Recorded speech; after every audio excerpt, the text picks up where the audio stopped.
শীতকালে বেগুনের প্রতি ভালোবাসাটা একটু বেশিই বেড়ে যায়, কি তাই না বলো? শীতকালে কিন্তু গরম ভাতের সাথে বেগুন ভাজা, বেগুন পোড়া, বেগুনের ভর্তা খেতে অসাধারণ লাগে। তো সববারে কিন্তু বেগুনটা পোড়ানো যায় না, কিন্তু তাই বলে কি বেগুন ভর্তা খাবো না তাই হয়?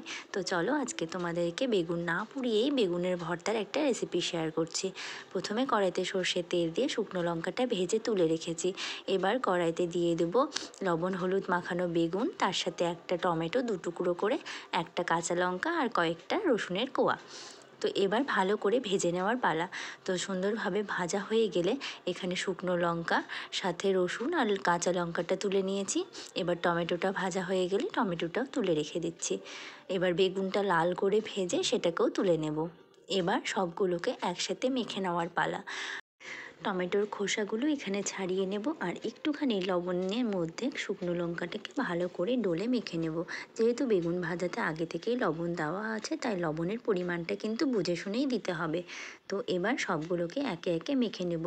রসুন, কাঁচা লঙ্কা, টমেটো, বেগুন সবগুলোকে হাত দিয়ে ভালো করে চটকে মেখে নিয়ে দিয়ে দেবো কিছুটা কুচি করে রাখা কাঁচা পেঁয়াজ আর কিছুটা কুচি করে রাখা ধনেপাতা দিয়ে ভালো করে মেখে নিব। ব্যাস রেডি হয়ে গেল বেগুনের ভর্তা। এবার তোমরা এটা ভাতের সাথে খাও কিংবা রুটির সাথে, খেতে কিন্তু অসাধারণ লাগে। তো আজকের মতো আসি, নতুন রেসিপির সাথে আবার খুব তাড়াতাড়ি দেখা হবে। টাটা।